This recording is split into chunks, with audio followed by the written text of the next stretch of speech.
کوثر جو عربی لغت کے ماہرین ہیں ابن منظور وہ لکھتے ہیں کوثر جو ہے یہ فعول کے وزن پر مبالغہ کا آخری صیغہ ہے.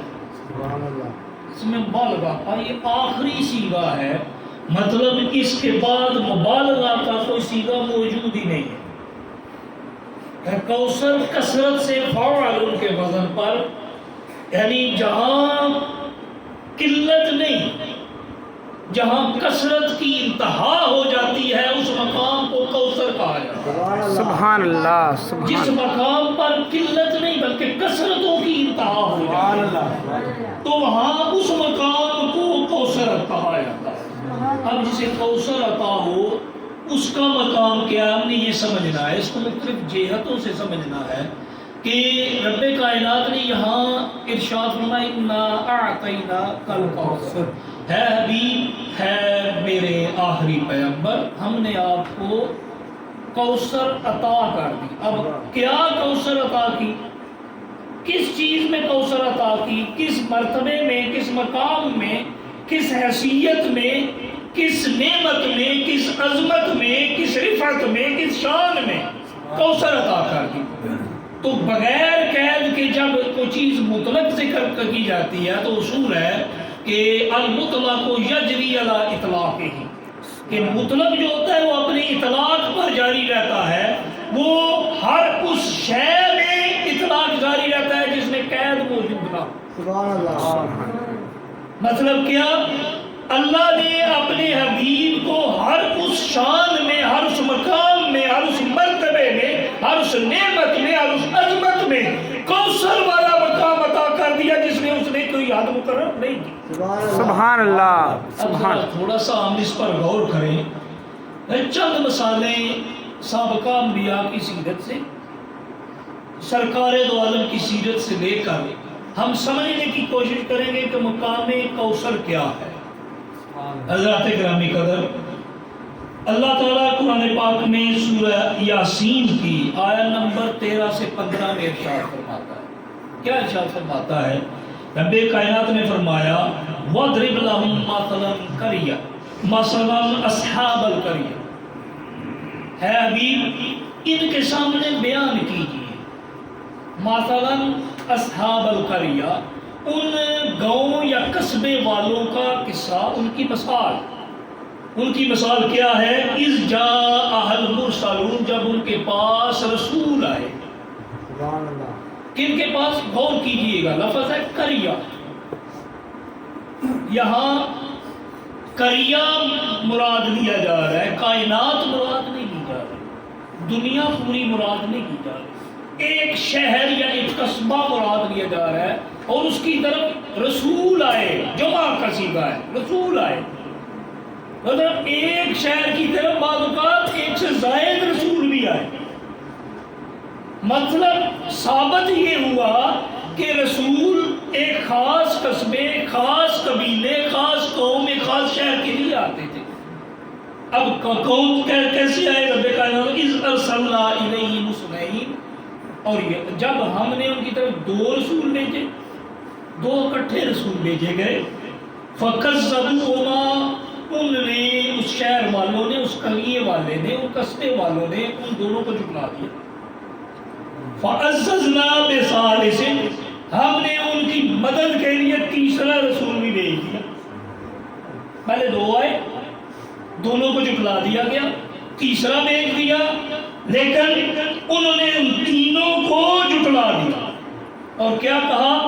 فَقَالُوا إِنَّا إِلَيْكُمْ مُرْسَلُونَ، نے کہا ہم سارے تمہاری طرف بھیجے گئے، ہم سارے رسول ہیں تمہاری طرف، ہم سب آئے ہیں. لیکن جواب ان کا کیا تھا آگے سے؟ یہ وہ جواب ہے جس سے ایک مسئلہ بھی آپ کا حل ہوتا ہے. انہوں نے کیا جواب دیا؟ یہ کون سے جواب دینے والے تھے رسولوں کو؟ جو نہ ماننے والے تھے، یعنی کافر تھے. وہ کیا جواب دے رہے ہیں؟ قالوا ما انتم الا بشر مثلنا، قالوا ما انتم الا بشر مثلنا. کون کہہ رہا ہے؟ قریہ والے، قریہ والے، نہ ماننے والے کافر. یعنی جس بھی نبی کو نہیں مانیں گے وہ کافر ہی ہوں گے. ایمان تو یہ ہے کہ اپنے اپنے عہد میں جو نبی تشریف لائے اس کو قبول کرے، اس کو تسلیم کرے، اس کی رسالت کا اقرار کرے، اللہ کی وحدانیت کا اقرار کرے، وہ مومن ہے، اس دور کے لحاظ سے مومن ہے۔ تو وہ کافروں نے کیا کہا، ما انتم الا بشر مثلنا، تم تو ہماری جیسے ہماری مثل بشر ہو۔ مطلب نہ ماننے والے، نہ تسلیم کرنے والے انبیاء کو اپنے جیسا سمجھتے تھے، جو ماننے والے تھے وہ اپنے جیسا نہیں سمجھتے تھے۔ سبحان اللہ، جو سبحان نہ ماننے والے تھے وہ اپنے جیسا سمجھتے تھے، اور جو ماننے والے تھے وہ اپنے جیسا نہیں سمجھتے تھے۔ تو اب فرق واضح ہو گیا، جو کہے کہ ہماری طرح ہے وہ نہ ماننے والا ہے، اور جو کہے کہ ہمارے جیسے نہیں، ہم کہاں اور رسول امی کہاں، اللہ ہم تو ان کی قدموں کی خاک کے برابر بھی نہیں، وہ اصل میں مومن ہے۔ اہل ایمان اور بے ایمان کے درمیان فرق ہو گیا۔ سبحان اللہ، کیا یہ ہے ان انبیاء کا جو پہلے تین قریے کی طرف، ایک قصبے کی طرف گئے، ایک علاقے کی طرف گئے، ایک جگہ کی طرف گئے، لیکن ان کا انکار ہو گیا۔ لیکن جب بات آئی انا آتیناک الکوثر والے شان کی، اس نبی کی، تو وہاں پر ایک دو نہیں، تین نہیں، چار نہیں، انبیاء کرام کی ایک جماعت نہیں آئی، صرف سرکار دو عالم وہ کوثر کی شان والا آیا۔ وہ بھی آتے تھے تو ان کی حالت کیا تھی، کسی کے 10 ماننے والے، کسی کے 12 ماننے والے، کسی کے 30 ماننے والے، کسی کے 40 ماننے والے، وہ بھی منہ پھیرا تو منکر ہو گئے، وہ بھی منہ پھیرا تو منکر ہو گئے۔ نوح علیہ السلام نے 950 سال تبلیغ کی، 72 لوگوں نے کلمہ پڑھا۔ نوح علیہ السلام نے 950 سال بعد تبلیغ کی، اور کیا ہوا، 72 لوگوں نے کلمہ پڑھا۔ لیکن کوثر جس کی شان ہوتی ہے وہ صرف 23 سال تبلیغ کرتا ہے، صرف 23 سال تبلیغ کرتا ہے۔ 23 سال کے بعد حجۃ الوداع کے موقع پر 1,24,000 صحابہ اکرام کے جمع غفیر، سبحان اللہ، سبحان اللہ، ماشاء اللہ۔ کہتے ہیں صاحب کوثر، یہ اسے کہتے ہیں صاحب کوثر۔ میں نے صرف ایک انداز، ایک طرف بتائی آپ کو کہ جس کو کوثر عطا کا مقام عطا ہوتا ہے، اس کی زبان سے نکلنے والا لفظ جس کے دل میں اترتا ہے اس کا دل پھر بھٹکتا نہیں ہے، وہ صرف وہ بھٹکتا نہیں ہے۔ پھر یہاں سے آگے چلے تو انبیاء کرام کے مختلف درجات ہیں۔ مثلا کچھ انبیاء کو صرف حکم تبلیغ، کیا آپ نے صرف تبلیغ کرنی، اللہ تعالیٰ نے یہ فرمایا، اللہ تعالیٰ کے رستے کی طرف آؤ، اللہ ایک ہے، میں اللہ کا نبی ہوں، یہی حکم تھا۔ جیسے مثلا حضرت عیسیٰ علیہ السلام ہے، حضرت زکریا علیہ السلام ہے، صرف تبلیغ دین کا حکم ہے، صرف تبلیغ دین کا حکم ہے۔ کچھ انبیاء کرام وہ ہیں جنہیں تبلیغ دین کے ساتھ ساتھ اپنے وقت کے فرعونوں کے ساتھ لڑنے کا بھی حکم ہے۔ یہ ساری باتیں قرآن میں نے آیات پڑھنی شروع کی تو بات جو ہے نا پھر آیات میں ہی رہ جائے گی، میں اشارہ کر کے آگے چلوں گا۔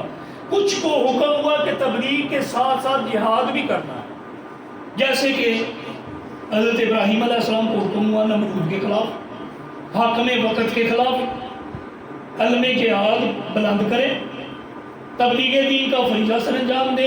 حضرت موسیٰ علیہ السلام کو حکم ہوا فرعون کے خلاف جہاد کرنے کا، وقت کے حاکم کے خلاف۔ اب یہ اس سے ذرا وسیع مقام ہو گیا، زیادہ وسیع ذمہ داری ہوگی کہ صرف تبلیغ دین نہیں بلکہ وقت کے حاکم کے خلاف جہاد بھی کرنا ہے۔ اب کچھ کو اس سے بھی آگے بڑھ کر ذمہ داری دی گئی۔ مثلا حضرت سلیمان علیہ السلام، تبلیغ دین کا بھی حکم ہوا، جہاد کا بھی حکم ہوا، اور حکومت بھی دے دی گئی، اور حکومت بھی دے دی گئی۔ حضرت داؤد علیہ السلام، تبلیغ دین کا بھی حکم ہوا، جہاد کا بھی حکم ہوا، حکومت بھی دے دی گئی۔ حضرت سلیمان علیہ السلام کی حکومت بھی آپ جانتے ہیں، اب اس کی تفصیل میں نہیں ہم جاتے۔ اب 3 درجے ہو گئے، کچھ کو صرف تبلیغ کا حکم، کچھ کو تبلیغ کے ساتھ جہاد کا حکم، کچھ کو تبلیغ، جہاد اور حکومت تینوں کا اختیار دے دیا گیا۔ لیکن جب بات آتی ہے انا اعطیناک الکوثر والے شان کی، نبی کی، تو وہاں کیا ہوتا ہے؟ وہاں صرف تبلیغ دین کا حکم نہیں، وہاں صرف تبلیغ دین کا حکم نہیں، وہاں صرف تبلیغ دین کے ساتھ علم جہاد بلند کرنے کا حکم نہیں، وہاں تبلیغ دین کے ساتھ علم جہاد بلند کرنے کے ساتھ حکومت چلانے کا انداز سکھانے کا حکم نہیں، بلکہ وہاں یہ حکم آتا ہے وَمَا أَرْسَلْنَاكَ إِلَّا رَحْمَةً لِلْعَالَمِينَ، ہے حبیب ہم نے آپ کو تمام جانوں کے لیے رحمت بنا کے بھیجا ہے۔ کیا صرف آپ نے تبلیغ نہیں کرنی، آپ نے جہاد نہیں کرنا، آپ نے صرف حکومت نہیں چلانی، بلکہ ساتھ بتانا بھی ہے کہ ارے اگر جان کے دشمن بھی آ جائیں تو انہیں بھی تم نے معاف کر کے اپنا بنا لینا۔ صرف غیر بدن پر حکومت نہیں کرنی، صرف بدن پر حکومت نہیں کرنی، تم نے روح پر بھی حکومت کرنی ہے۔ تم ایمان کے بھی محافظ ہو، تم بدنوں کے بھی محافظ ہو، تم جان کے بھی محافظ ہو۔ پھر ان کی حکومت کہاں ہوتی ہے؟ آپ نے فرمایا میرے 2 وزیر آسمانوں میں ہیں اور 2 زمینوں میں ہیں۔ صرف زمین پر حکومت نہیں، آسمان پر بھی حکومت ہے۔ وزیر 2 آسمان پر بھی ہیں۔ وہ کون کون سے؟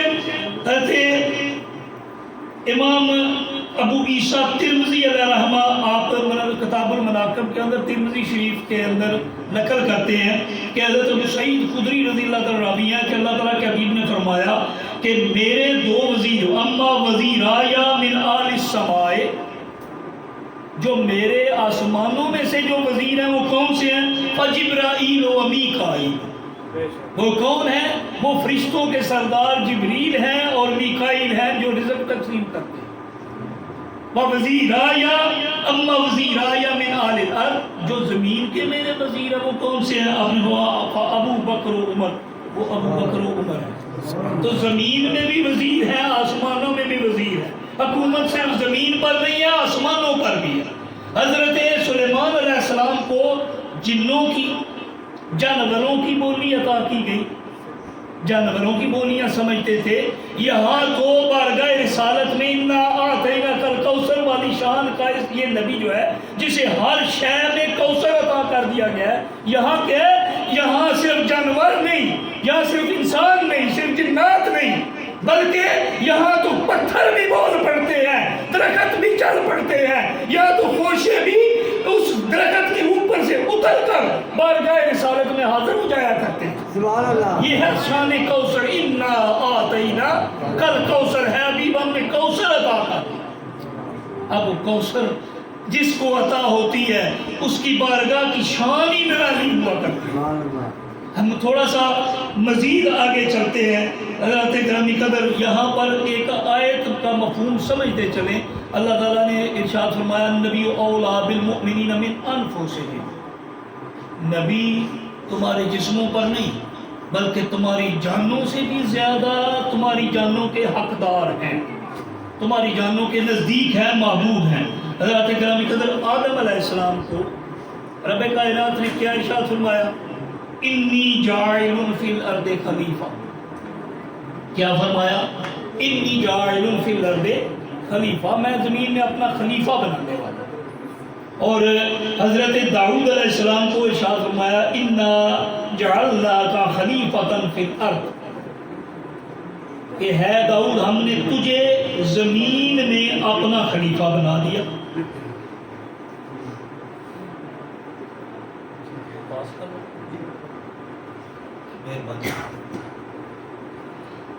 تو حضرت آدم علیہ السلام کے لیے فرمایا انی جاعل فی الارض خلیفہ، زمین میں ہم نے آپ کو خلیفہ بنایا۔ سبحان اللہ۔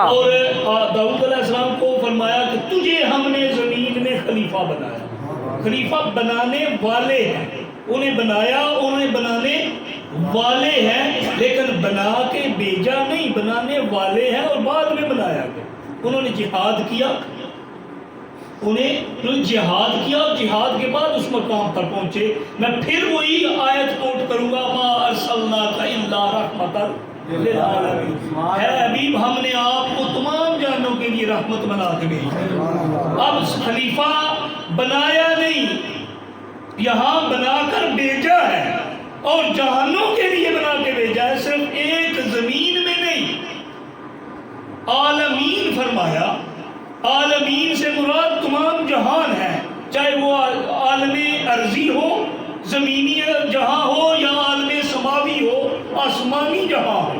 وہ فرشتے ہوں، وہ جنات ہوں، وہ انسان ہوں، سب کے لیے اللہ کے حبیب کو رحمت بنا کے بھیجا. تو حضرات گرامی قدر، بغیر اس کی کے اوپر مزید بات کی میں آگے چلوں گا، صرف اتنا عرض کرتا چلوں گا کہ اللہ اللہ وہ امی، اللہ اللہ وہ امی وہ استاد کل، اللہ اللہ اللہ وہ امی وہ استاد کل. مچ گیا جس کی بے ست پہ مکے میں گل، رہبرے انس و جاں منتہائے رسول، خلق سے اولیاء، اولیاء سے رسول، اور رسولوں سے اعلیٰ ہمارا نبی. انا اعطیناک الکوثر، ہے حبیب ہم نے تو آپ کو کوثر عطا کر دی. حضرات گرامی قدر، باقی انبیاء کرام کو معجزات عطا کیے، جیسے کہ موسیٰ علیہ السلام کو 9 معجزے عطا کیے. اللہ تعالیٰ ارشاد فرماتا ہے کہ وَأَدْخِلْ يَدَكَ فِي جَيْبِكَ، ہے موسیٰ آپ اپنا ہاتھ اپنے جو ہے نا دامن میں داخل کیجئے، جیب میں داخل کیجئے. تخرج بیضاء من غیر سوء، وہ چمکتا ہوا روشن نکلے گا. فی 9 آیات، کتنی نشانیاں ہو گئی، کتنے معجزات ہو گئے؟ 9. ان 9 معجزات میں سے 9 نشانیوں میں سے، نشانیاں جو الی فرعون و قومہ، جو فرعون اور اس کی قوم کی طرف بھیجی گئی، ان میں سے ایک یہ تھی کہ آپ ہاتھ داخل کرتے تھے، باہر نکالتے تھے، وہ ہاتھ چمکتا تھا. لیکن یہاں تو صحابی حاضر ہوتے ہیں، یا رسول اللہ میں نا رات کو جاتا ہوں تو رستے میں اندھیرا ہوتا ہے، رستے میں اندھیرا ہوتا ہے، مجھے دکھائی نہیں دیتا. 2 صحابی تھے، حاضر خدمت ہوئے، ترمذی شریف کی روایت ہے. 2 صحابی حاضر، یا رسول اللہ ہم رستہ میں چلتے ہیں تو ہماری رستے میں اندھیرا ہوتا ہے، رات کو عشاء کے بعد جاتے ہیں تو اندھیرے میں چلنا مشکل ہوتا ہے، آپ کچھ عطا کر دیجئے. اللہ تعالیٰ کے حبیب نے فرمایا تمہارے پاس کچھ ہے؟ انہوں نے کہا جی یہ ایک چھڑی ہے. اور میں چھڑی دو، چھڑی پکڑی اور چھڑی واپس کی. آپ نے اپنی اس علم نشرہ لک صدرہ والے سینے کے ساتھ، ما ینطق عن الہوی ان هو الا وحی یوحی والی زبان کے ساتھ اس پر پڑھ کے کچھ دم کیا. آپ نے وہ چھڑی واپس کی. وہ جس رستے سے گزرتے تھے نا، وہ چھڑی روشن ہو جایا کرتی تھی. ہاتھ نہیں، ہاتھ سے لگنے والی چھڑی روشن ہو جایا کرتی تھی. اور وہ صحابی کہتے ہیں جب ہم چلے رستے میں ایک جگہ پر ہم دونوں نے جدا ہونا تھا، اب دونوں ایک دوسرے کی طرف دیکھنے لگے کہ یہ کیا، اب یہ چھڑی کس کے ساتھ جائے گی. تو کیا ہوا، دوسرے صحابی نے اپنی چھڑی اس کے ساتھ لگائی، ان کی چھڑی بھی روشن ہو گئی. وہ اپنی چھڑی کے ساتھ ادھر رخصت ہوئے، وہ ادھر رخصت ہوئے. موسیٰ علیہ السلام کا ہاتھ جیب میں داخل ہو، ان کا اپنا ہاتھ روشن ہوتا ہے. لیکن انا آتینا کل کوثر والے ہاتھ کے ساتھ جو چھڑی لگے وہ چھڑی بھی روشن ہوتی ہے، اس چھڑی کے ساتھ جو چھڑی لگے وہ چھڑی بھی روشن ہو جائے. نعرہ تکبیر، نعرہ رسالت، سیدی مرشدی، عظمت و شان مصطفیٰ، علماء اہل سنت. حضرات گرامی قدر، یہ تو ایک ظاہر بات ہے نا، ہاتھ روشن ہو جانا، چھڑی روشن ہو جانا. لیکن یہ انا آتیناک الکوثر والی بارگاہ وہ بارگاہ ہے جس میں آنے کے بعد دل روشن ہو جایا کرتا ہے، دلوں کی ظلمتیں دور ہو جایا کرتی ہیں. اور وہ دل ایسے روشن ہوتے ہیں کہ وہ آنکھ یوسف علیہ السلام کو دیکھ کر عورتوں نے اپنے ہاتھ کاٹ لیے تھے نا، عورتوں نے ہاتھ کاٹے تھے، لیکن یہ بارگاہ انا آتینا کل کوثر وہ ہے جہاں کر مرد اپنا دل ہار جاتے تھے، دل ہار جاتے ہیں۔ حضرت فضالہ بڑی مشہور روایت ہے، میرا خیال ہے لمبا کرتا جا رہا ہوں بات کو، میں اس کو مختصر بیان کر۔ فضالہ حضور تاجدار کائنات کو قتل کرنے کے ارادے سے بیت اللہ شریف میں آئے۔ طواف کے دوران آپ طواف فرما رہے تھے، وہ بھی پیچھے پیچھے چل رہے تھے، موقع نہیں مل رہا تھا، ہاتھ میں خنجر پکڑا ہوا تھا کہ آپ نے جب طواف پہلا چکر مکمل کیا، دوسرا مکمل کیا، پیچھے پیچھے فضالہ ہے، موقع نہیں مل رہا، تیسرا چکر مکمل کیا، آپ نے نا رخ انور پھیرا، چہرے پر مسکراہٹ آئی، آپ نے فرمایا تعال یا فضالہ، اے فضالہ ادھر آ نا ذرا۔ اب فضالہ جب نزدیک گئے تو اب مسکرا رہے تھے، لیکن روب نبوت اتنا عظیم تھا، اتنا عظیم تھا کہ معذرت کے ساتھ میں یہ کچھ مقابلہ نہیں کر رہا، موسیٰ علیہ السلام نے ایک قبطی کو مارا تھا، وہ مر گیا تھا، تو آپ ان قبطیوں کے اس فرعون کے اس لشکر اور فرعون کے ظلم و ستم کی سے جو ہے نا اللہ تعالیٰ کے حکم سے ہی آپ وہاں سے کوچ کر گئے، روانہ ہو گئے، آپ نے وہ علاقہ چھوڑ دیا کہ جواب میں وہ بھی حملہ کریں گے، لیکن یہ انا آتینا کل کوثر والی شان ہے۔ پتہ ہے دشمن دامن میں خنجر چھپائے ہوئے مارے گا، لیکن پلٹ کے آپ نے تعال یا فضالہ، فضالہ ادھر آ۔ جب آپ نے یہ فرمایا تو اور پاس آئے تو آپ نے فرمایا فضالہ کیا ابھی تجھے نہیں سمجھ آئی، ابھی تیری آنکھوں سے پردہ نہیں اٹھا؟ تو فضالہ کا ہاتھ کانپا، خنجر گر گیا، آپ نے سینے سے لگایا، وہ قدموں پر گرے، آپ نے سینے سے لگایا، کلمہ اس نے پڑھا، رخصت ہوا۔ اب وہ فضالہ جو کسی عورت کا عاشق تھا، یوسف علیہ السلام کی عورتیں عاشق تھیں، عورتیں عاشق ہوئی، یہاں فضالہ عورت کا عاشق تھا، لیکن جب بارگاہ رسالت سے انا آتینا کل کوثر جس کو عطا کی گئی تھی اس سینے سے لگ کے واپس گیا، اس چہرے کی زیارت کر کے واپس گیا، تو وہ عورت رستے میں کھڑی تھی،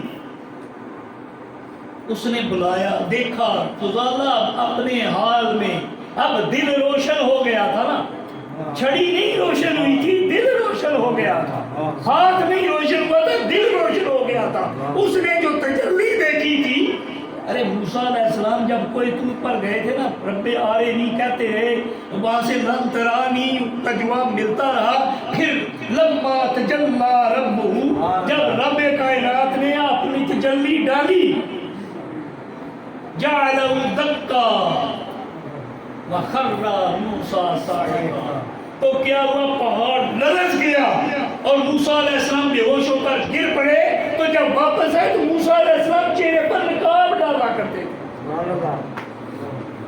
چہرے پر نقاب ڈالا کرتے تھے۔ پوچھا گیا نقاب کیوں ڈالتے ہو؟ انہوں نے کہا اس لیے ڈالتا ہوں کہ ان آنکھوں نے جو تجلی دیکھی ہے اس کے بعد کوئی یہ آنکھیں دیکھ نہیں سکتا۔ سبحان اللہ۔ تو معراج سے جب واپس آئے، حضور تاجدار کائنات سے پوچھا گیا کہ حضور موسیٰ علیہ السلام چہرے پر نقاب ڈالا کرتے تھے، اللہ تعالیٰ نے انہیں تجلی دکھائی تھی تو نقاب ڈالا کرتے تھے، کوئی دیکھے نہ، دیکھا سپورا نے دیکھا تھا نا تو آنکھ چلی گئی۔ مولا معین وائز کاشفی علیہ الرحمہ ہمارے النبوہ کے اندر نقل کرتے ہیں کہ جب واپس آئے تو آپ نے آنکھیں بند کی ہوئی تھی۔ حضرت سفورہ جو آپ کی بیوی تھی انہوں نے کہا میں نے بھی یہ آنکھیں دیکھنی ہے جنہوں نے رب کی تجلی دیکھی۔ انہوں نے کہا نہیں دیکھ سکتی تو نہ دیکھ، وہ کہا نہیں میں دیکھنا چاہتی ہوں، ضد کی۔ تو آپ نے کہا چلو ایک آنکھ سے دیکھ لیں۔ انہوں نے ایک آنکھ بند کی، ایک آنکھ سے دیکھا، جو ہی آنکھ نظر سے نظر ملی آنکھ کی نور ختم ہو گیا۔ مولا معین وائز کاشفی قرآن النبوہ کے اندر رکن دوم کے اندر یہ نقل کرتے ہیں کہ وہ ایک آنکھ، لیکن اس پہ ایک آنکھ چلی گئی، لیکن جو اس کی لذت اور چاشنی تھی نا، وہ سرور اتنا بڑا تھا کہ وہ کیا کہنے لگی کہ میں نے دوبارہ دیکھنا. کہا ایک آنکھ چلی گئی ہے دوسری بھی جائے گی. اور کہا نہیں میں نے دیکھنا ہے. دوسری آنکھ پر ہاتھ رکھ کے پھر اس آنکھ سے دیکھا وہ بھی چلی گئی. لیکن پھر عرض کی کہ اے موسیٰ اپنے اس رب سے یہ عرض کرو کہ جس کی تجلی دیکھ کر یہ آنکھیں گئی ہیں وہ نظر دوبارہ عطا بھی کر سکتا. تو آپ نے عرض کی تو آنکھیں واپس آئی. موسیٰ علیہ السلام کی وہ تجلی والی آنکھیں دیکھ کر سکورہ کی آنکھیں جاتی ہیں. صرف تجلی دیکھی تھی. لیکن سرکار دو عالم معراج کی رات بارگاہ ربی سے رب کائنات کا دیدار کر کے واپس آئے تو پوچھا گیا کہ آپ کا چہرے کی زیارت اور آپ کی آنکھوں سے کسی کو تکلیف نہیں ہوتی. اور فرمایا کہ حضرت ام المؤمنین سیدہ عائشہ صدیقہ رضی اللہ تعالیٰ عنہ راویہ نے فرمایا عائشہ میرے حسن پر میرے اس جلووں دیکھنے پر میرے رب نے پردے ڈال رکھے ہیں. اگر ایک بھی پردہ ہٹ جائے تو لاکھوں کوئی دور بن جائے دنیا میں.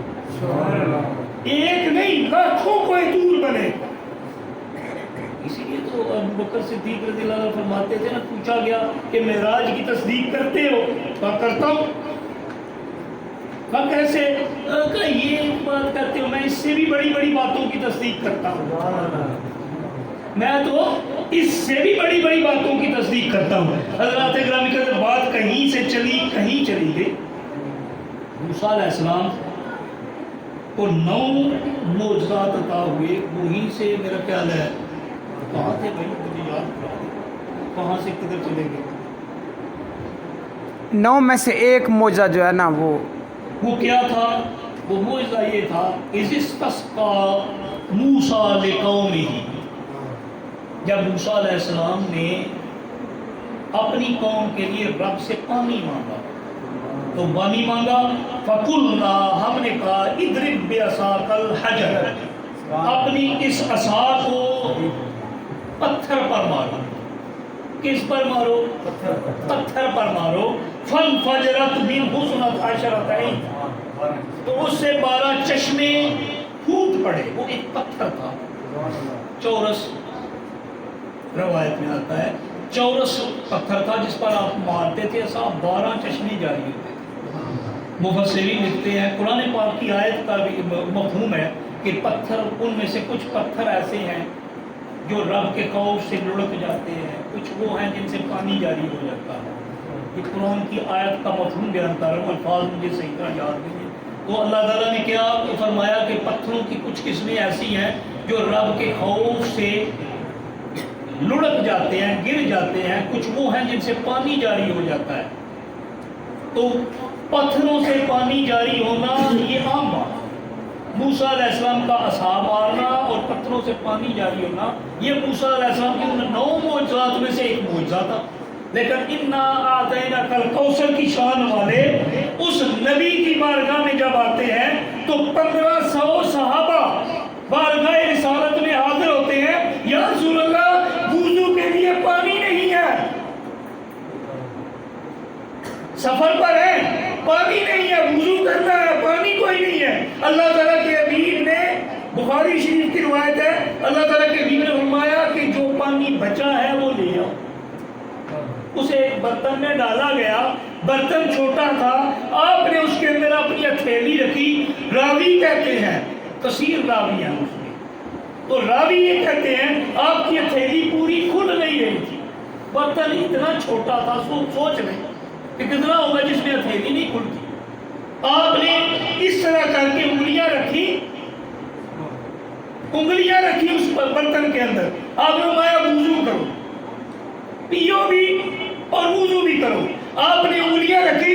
روایت کے الفاظ ہیں فجعل الماء یفور بین اصابعہ کامثال العیون کہ ان کی انگلیوں کے درمیان میں سے پانی کس طرح بہتا ہوا ابلتا ہوا نکلتا تھا جس طرح چشمہ پھوٹتا. سبحان اللہ. یہ انا اعطیناک الکوثر.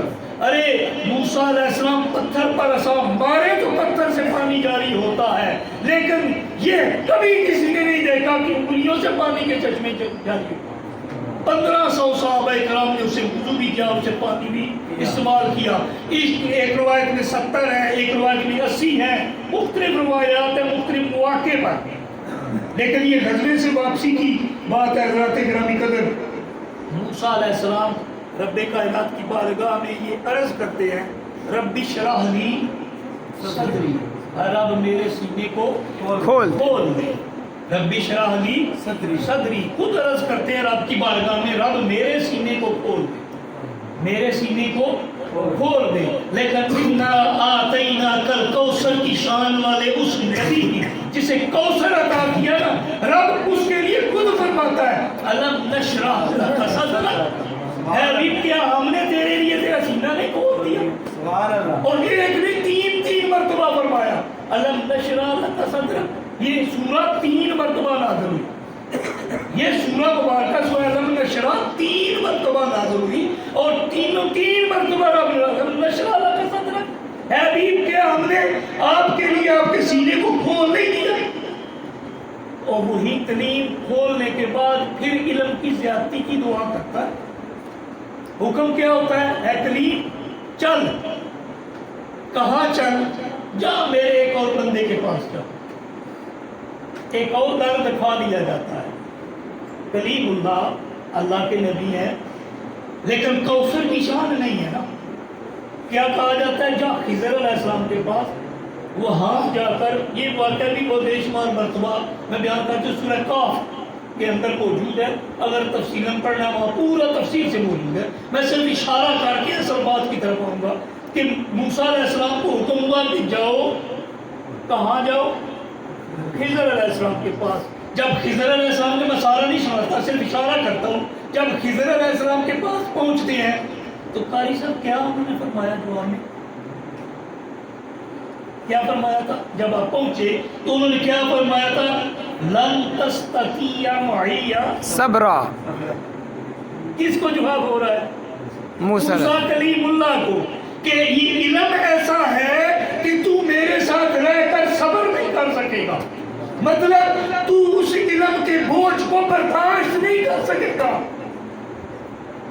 کس کو حکم ہوتا ہے؟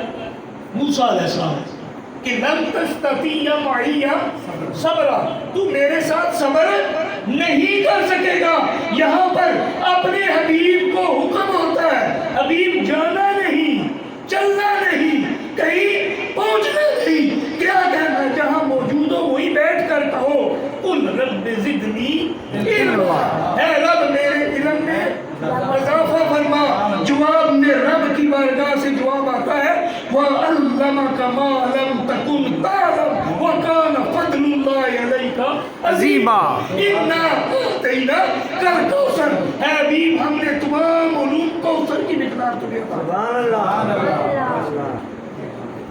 نعرہ تکبیر, نعرہ رسالت, سیدی مرشدی, سیدی مرشدی, عظمت و شان مصطفیٰ, میلاد مصطفیٰ. وَعَلَّمَكَ مَا لَمْ تَكُنْ تَعْلَمْ, اور آپ کو سکھا دیا گیا جو کچھ آپ پہلے نہیں جانتے تھے. سکھایا کس نے؟ اللہ نے. وہاں موسیٰ کو حکم ہوتا ہے کہ خضر کے پاس جاؤ. ادھر کیا ہے؟ الرحمن علم القرآن, الرحمن علم القرآن. الرحمن ہے جس نے قرآن سکھایا. قرآن کس کو سکھایا؟ کس کو سکھایا اور کس نے سکھایا؟ سورہ اقرا پہلی آیت, اقرا بسم ربک الذی خلق, خلق الانسان من علق, اقرا وربک الاکرم الذی علم بالقلم, جس نے قلم کے ذریعے علم سکھایا. قلم کے ذریعے علم سکھانے والا رب کائنات, استاد رب کائنات. سیکھنا کس کو سکھایا گیا؟ حضور تاجدار کائنات کو سکھایا گیا. سکھایا کیا گیا؟ وہ قرآن لا رتب ولا یابس الا فی کتاب مبین, کہ خشکی اور طریقہ ہر علم جس قرآن پاک کے اندر ہے وہ سکھا دیا. علمک ما لم تکن تعلم, آپ کو سب کچھ سکھا دیا. انا اعطیناک الکوثر, کیونکہ حبیب ہم نے آپ کو کوثر عطا کر دیا. اب اس میں کمی کہیں پر موجود نہیں ہے۔ حضرات گرامی قدر، باتیں تو بہت سی ہیں، لیکن حضرت ابراہیم علیہ السلام کی زندگی سے ایک دو مثالیں لے کر، اور عیسیٰ علیہ السلام کی زندگی سے، تمام انبیاء کو لیں، حضرت آدم کی لے لیں، تب بھی جہاں بھی جائیں گے بات ایک ہی ہوگی کہ آخر میں انا اعطیناک الکوثر پر آ کر بات ختم ہوگی کہ کہاں پر سرکار دو عالم صلی اللہ علیہ وآلہ مبارک وسلم کی بارگاہ پر ختم ہوگی۔ حضرت ابراہیم علیہ السلام کے بارے میں رب کائنات نے فرمایا وَاتَّخَذُوا مِن مَّقَامِ إِبْرَاهِيمَ مُصَلًّى، کیا جہاں ابراہیم کا قدم لگے اسے مصلی بنا لے، جہاں ابراہیم کا قدم لگے اسے مصلی بنا دیا جائے، تو وہ ایک مقام ہے، سارے ہیں نہیں، ایک ہے مقام ابراہیم، صرف پوری دنیا میں پوری کا ایک ہے۔ کہاں ہے؟ خانہ کعبہ کے ساتھ، اس پر نفل پڑھنا حاجی کے لیے واجب ہے، مقام ابراہیم ہے۔ اس مقام ابراہیم کو اسے مقام ابراہیم کہا جاتا ہے۔ یہ بھی ایک محبت کی بات ہے کہ مقام ابراہیم بنا کیسے بنا؟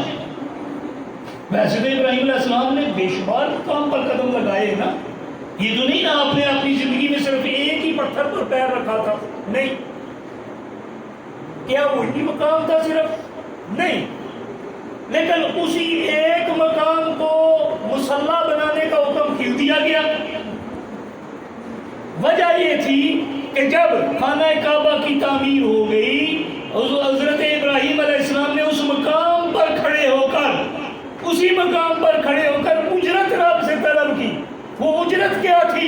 ربنا وابعث فیہم رسولا منہم یتلو علیہم آیاتک ویعلمہم الکتاب والحکمہ، کہ رب ان میں وہ انا آتیناک الکوثر کی شان والا اپنا آخری نبی بھیج، سبحان اللہ، انا آتیناک الکوثر کی شان والا اپنا نبی ان میں بھیج دے۔ جب آپ نے یہ دعا مانگی تو دعا چونکہ اس کوثر کی شان والے کی آمد کی مانگی گئی تھی، جس مقام پر مانگا گیا اس مقام کو بھی رب کائنات نے مصلی بنا دیا۔ اللہ لگا قدم ابراہیم کا تھا، لیکن اب محبت کی بات ہے نا، مفسرین کہتے ہیں کہ فرشتوں کو سجدہ بھی کرنے کا حکم تو اسی لیے ہوا تھا کیونکہ آدم کی پیشانی میں نور محمدی موجود تھا، اس وجہ سے آپ کو فرشتوں کو حکم ہوا تھا۔ تعظیم نور محمدی کی خاطر فرشتوں کو سجدے کا حکم ہوا تھا۔ حضرات گرامی قدر، ابراہیم علیہ السلام کے جب قدم لگے، ہم یہی رہ جائیں تو تب بھی بات جب انا آتیناک الکوثر پر جائے گی تو بات کچھ اور ہو جائے گی۔ ایک مقام، ایک جگہ، وہ جہاں ابراہیم علیہ السلام کا قدم لگا مصلی بنانے کا حکم ہے، لیکن ادھر کیا ہے؟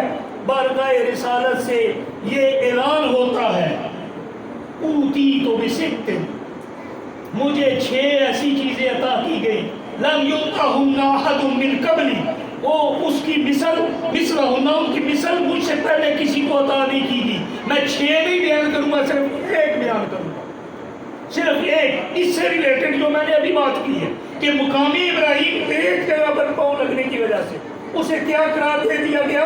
مصلی بنانا قرار دے دیا گیا۔ لیکن اللہ کے حبیب نے فرمایا جو عزت لیل ارض مسجدا وطہورا، کہ پوری زمین میرے قدم لگے صرف مکہ میں، میرے قدم لگے صرف مدینہ میں، لیکن جب میں اس دنیا میں آیا شان میری ہے انا آتیناک الکوثر، کوثر کی شان والا ہوں، اس کی پوری زمین ابراہیم کا قدم لگے صرف ایک پتھر مصلی بنے، لیکن محمد عربی کے قدم لگے پوری دنیا مسجد بنا دی جائے، جس طرف منہ، جس طرف رخ پھرے اس کو قبلہ بنا دیا جائے، جس طرف آپ چلیں اس طرف سنت قرار دے دی جائے، آپ جہاں بیٹھے جس طرح بیٹھے اسے سنت بنا دیا جائے، جس طرح نماز پڑھیں جس طرح آپ جھکیں اسے رکوع بنا دیا جائے، جس طرح آپ پیشانی ٹکائیں سجدہ بنا دیا جائے۔ کہیں نماز میں کہ یہ ارکان قرآن میں بھی بیان ہوئے نہیں؟ ارے انا اعطیناک الکوثر کی شان والے اس نبی نے جو جو کیا ہمارے لیے اسے عبادت بنا دیا گیا، باعث ثواب بنا دیا گیا۔ حضرات گرامی قدر، اگر بات چلتی رہے تو بات بڑھتی رہے گی۔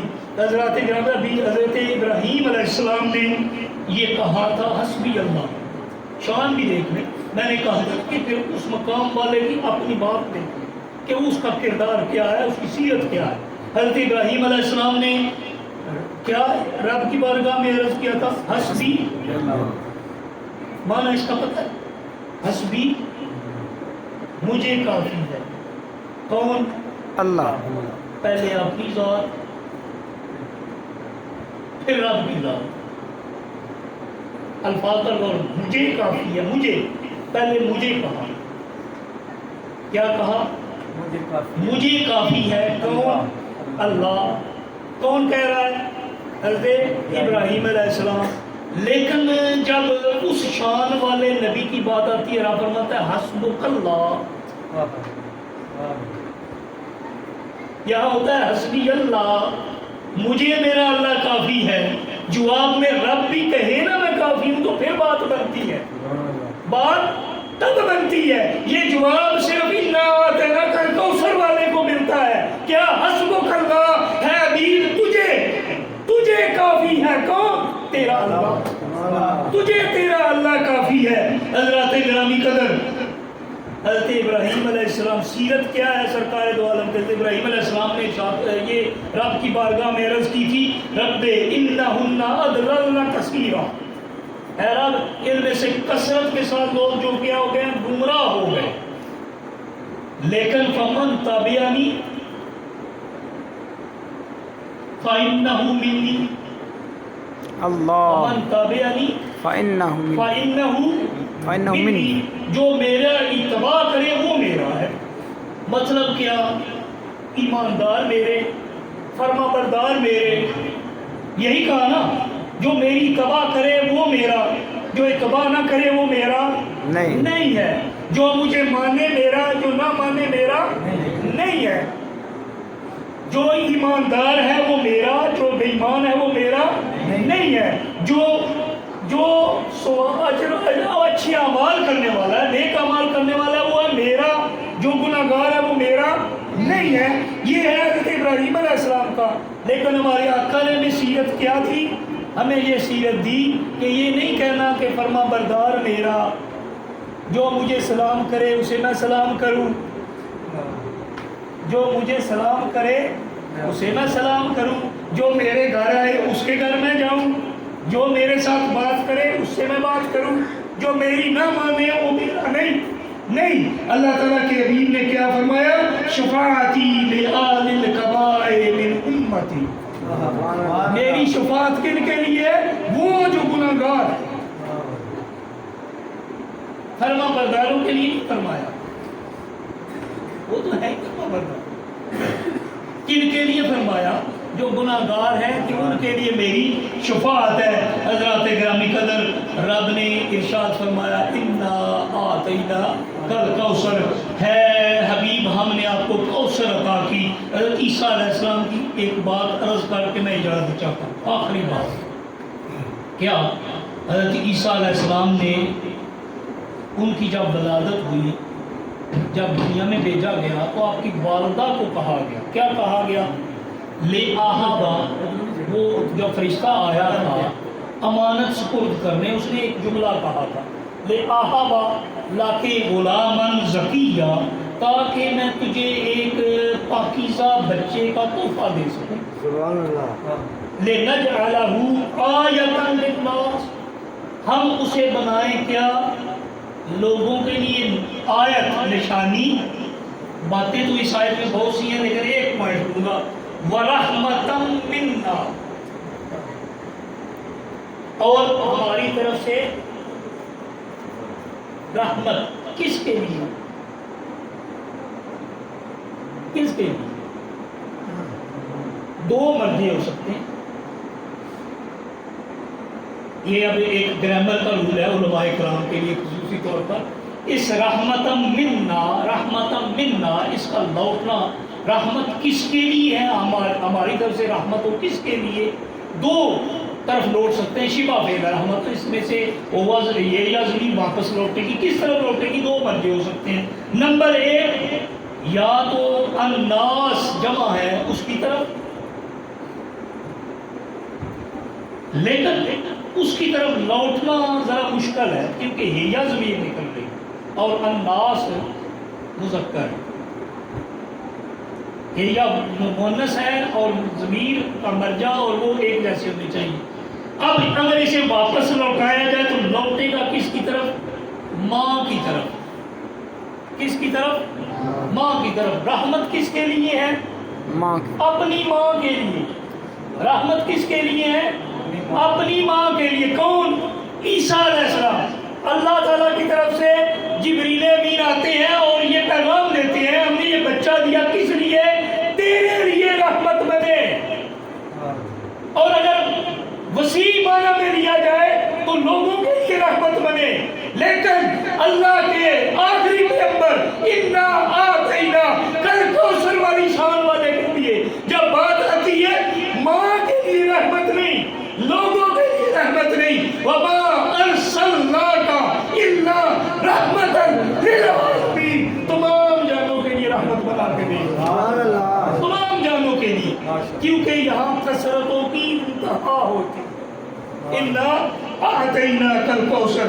حضرات گرامی قدر، اب بات اور چلی تو بات بہت 10:15 ہونے والے ہیں، یہ میں نہیں چاہتا، جو انہوں نے سننا ہے وہ بیٹھے ہیں اور بڑے اچھے ہیں، اللہ ان کا ذوق سلامت رکھ کے سن رہے ہیں، جنہوں نے جانا تھا آہستہ آہستہ جا رہے ہیں، مجھے اس سے کوئی فرق نہیں پڑتا، لیکن اتنا بھی نہیں کہ لوگ تنگ آ کر اٹھ کر چلے جائیں،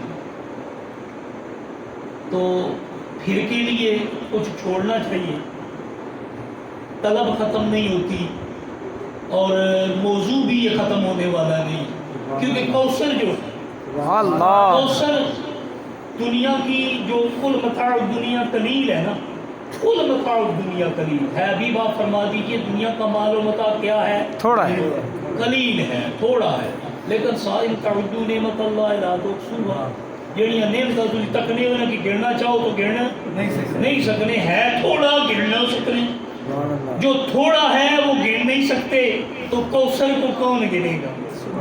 کوئی گن سکتا ہے؟ کوثر کوئی گن سکتا ہی نہیں، جو رب نے فرمایا انا آتیناک الکوثر، ہے حبیب ہم نے آپ کو کوثر عطا کر دی، تو اللہ تعالیٰ ہمیں اس کوثر کو سمجھنے اور اس سیرت سے میں نے ایک پیغام دیا ہے، اگر سمجھ آئی تو بہت بڑا پیغام ہے، اور وہ پیغام یہ ہے کہ دلوں میں وسعت پیدا کرو، دلوں میں وسعت پیدا کرو، آپ کو کوئی سلام کرے یا نہ کرے، اللہ کے حبیب نے ارشاد فرمایا کہ تم نے سلام کرنا ہے چاہے جانتے ہو یا نہیں جانتے ہو، حدیث پاک کا مفہوم کہ سلام کرو چاہے جانتے ہو یا جمعۃ المبارک پر میں نے ایک حدیث پاک سنائی تھی، پھر سن لیں، جو موجود نہیں تھے وہ سن لیں، وہ کیا تھا؟ اللہ تعالیٰ کے نبی نے ارشاد فرمایا لا تشبہوا لیس منا من تشبہ بغیرنا، ہم میں سے وہ ہے ہی نہیں جو ہمارے غیروں کی مشابہت اختیار کرتا ہے۔ اب یہاں کوئی بہت بڑا عمل آگے نہیں بیان ہوا، ایک ایسا چھوٹا سا عمل جو ہم سارے کرتے ہیں، جمعہ پر بھی یہی بات کہی تھی، کیونکہ یہ بڑا اچھا ایک پیغام ہے، اس لیے دوہرا رہا ہوں۔ اللہ تعالیٰ کے حبیب نے فرمایا سلام الیہود تسلیم الیہود اشارۃ بالاصابع،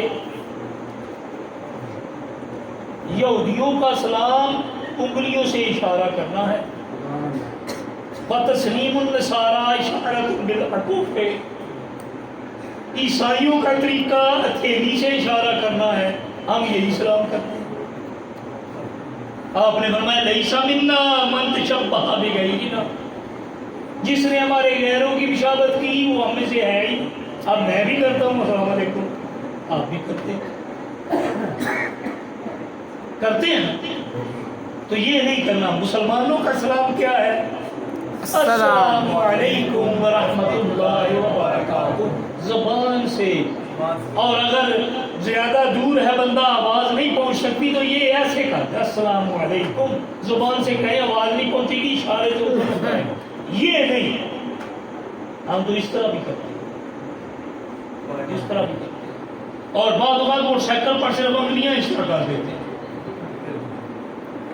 موٹر سائیکل پر اس طرح انگلیاں بس لا دیتے ہیں, ہو گیا. یہ سلام نہیں. سلام کیا ہے؟ اللہ کے بھی افشوا السلام بینکم, کہ اپنے درمیان سلام کو عام کرو, کیونکہ یہ دلوں کے بغض کو ختم کرتا ہے. سبحان اللہ. یہ دلوں کی دوریوں کو مٹاتا ہے, یہ دلوں کو ملاتا ہے. ہمارے پیغمبر انا اعطیناک الکوثر کی شان والے ملانے آئے تھے, ملانے آئے تھے, توڑنے نہیں آئے تھے. سبحان اللہ. پھر بات سے بات نکلتی ہے, سنا دوں اجازت ہو. بسم اللہ, بسم اللہ, ارشاد. حضور تاجدار کائنات فخر موجودات ایک دن اپنے اس رحمت جو رب العالمین تھا نا, رحمت للعالمین کی رحمت جوش میں آئی. انا اعطیناک الکوثر کی شان ظاہر ہو رہی تھی. آپ نے فرمایا عائشہ پوچھ مانگ کیا مانگتی. کہا یا رسول اللہ جو بھی.